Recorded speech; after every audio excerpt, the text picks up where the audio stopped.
Здравейте на всички! Тази вечер ще си направим едни леки кюфтенца от тиквички. Тук съм си подготвила 3 измити тиквички и сега ще си ги обеля и ще ги настържа.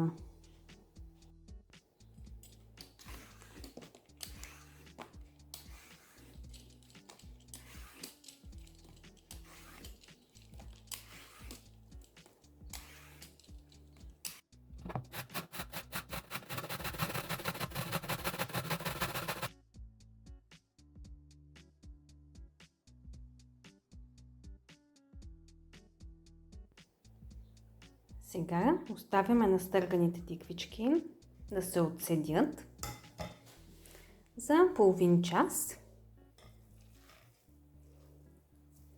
Може да ги намачкаме, за да улесниме процеса и ще видите колко много вода излиза от тях.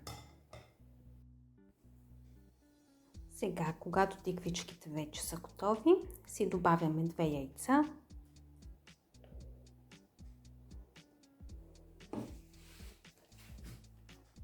Разбъркваме.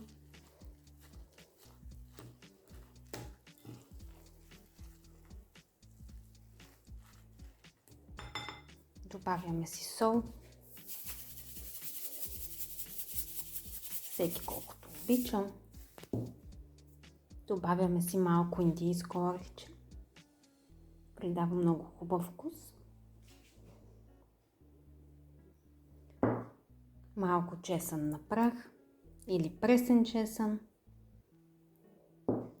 И слагаме черен пипер.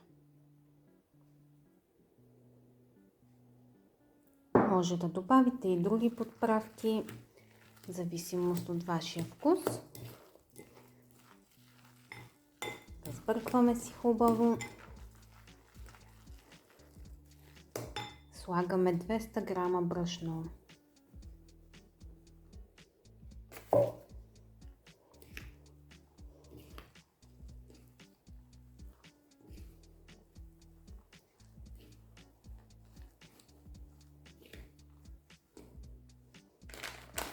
И кашкавал на вкус. Аз използвам гуда. Вие може да сложите какъвто ви харесва.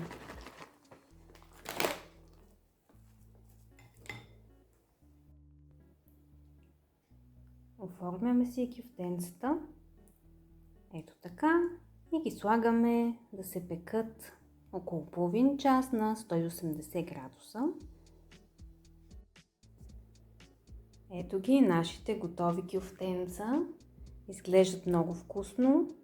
Направихме си и сосче от кисело мляко, сол, чесън и копър. Да ви е сладко!